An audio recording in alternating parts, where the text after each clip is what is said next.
Hello and welcome to another game of Trap Chess. Today we are playing Chaos Mode. The rules for Chaos Mode can be found in the description of this video. With Chaos Mode, all of the landmines are hidden in the board at random. This means that Friendly Fire is also on.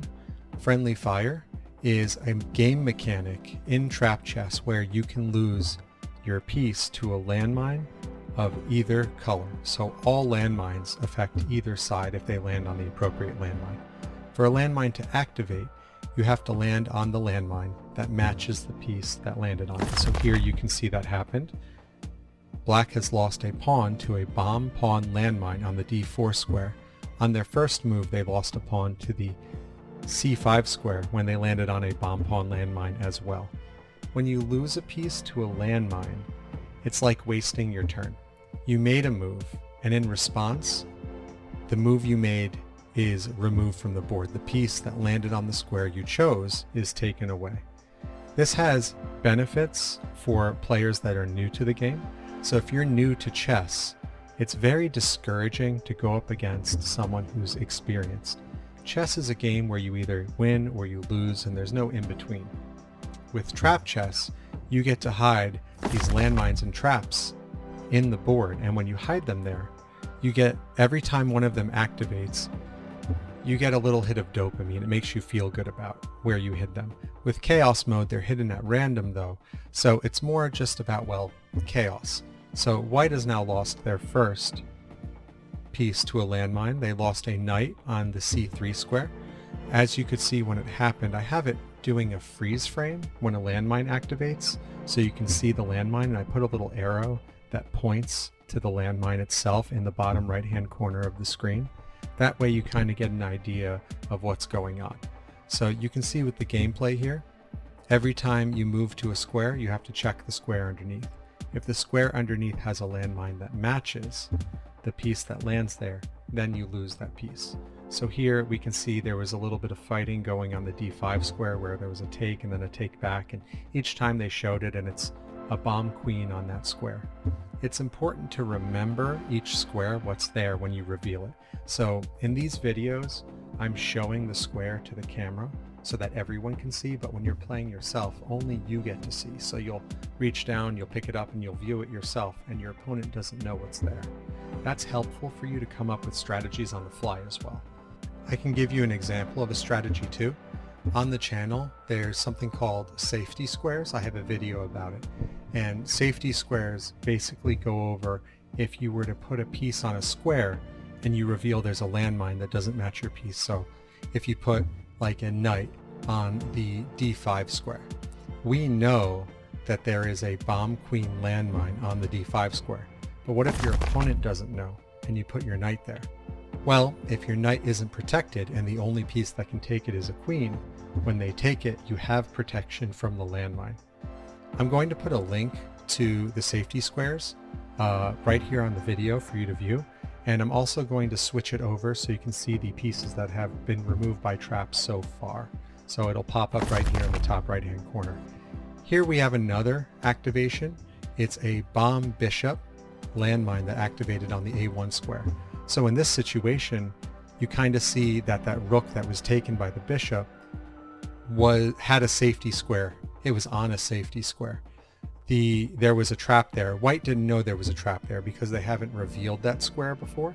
But when the bishop took the rook, there was no way for White to take back the bishop except for a landmine, and there happened to be one there, and it took care of the problem for them. So that's kind of how safety squares work.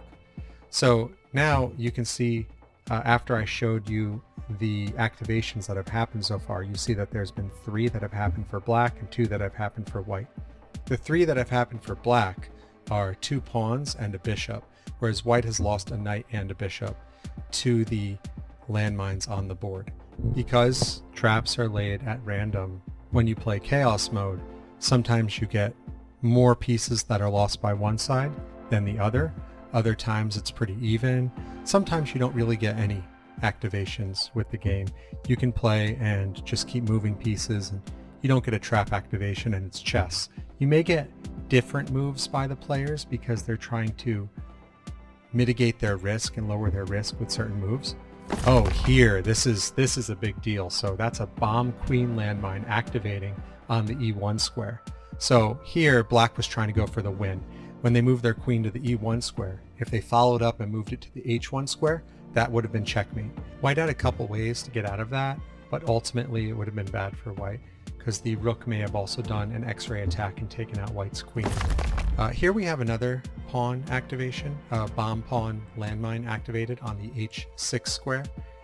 White was trying to promote their pawn, bring it up and just go for it, and then if they were able to get another queen, they could have easily won the game. Here, black was trying to set something up where they could move their rook to the G1 square, and then they would have been able to capture white's queen when the king moved out of the way, but white countered by forking black's king and black's knight. They were able to check the king, and then when black protected their king by moving it out of the way, they took the knight for free. That was a great move by white, and now the best case scenario would be for them to go for the win using their king, I think. The king can be used as a scout in trap chess. There are no landmines for the king. The king is a unique piece. It never leaves the board, so a trap activating to remove the king would remove it from the board and it would break the rules of chess, so there just aren't any. White again decided to try to go for the win by promoting a pawn, but they hit another landmine. This time it was on the F7 square, one square away from being promoted. When you promote a pawn into another piece, you have an option. You can check the square before you promote the piece, and then if it's a bomb pawn, you lose your pawn and you don't get the promotion. But if it's anything else, you're safe. Or you can check it after you move and you promote your piece. So if I were to move my pawn from F7 to F8, and then I promote to a queen, and then I check the square, if there's a bomb queen landmine there, I lose my queen.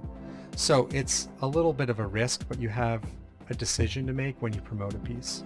Here, white has decided to use their king as a scout and move it closer to black's king, and they're going for the win with just their king and their queen. They are only a couple moves away from the win now, so I'm going to throw up the chess pieces removed by traps window again to show you all of the different traps that have activated this game. And then after this, I'm going to put up all of the unactivated landmines for you to view. Thank you so much for watching. Please like, share, and subscribe this to help make trap chess a reality. Also, please comment your thoughts.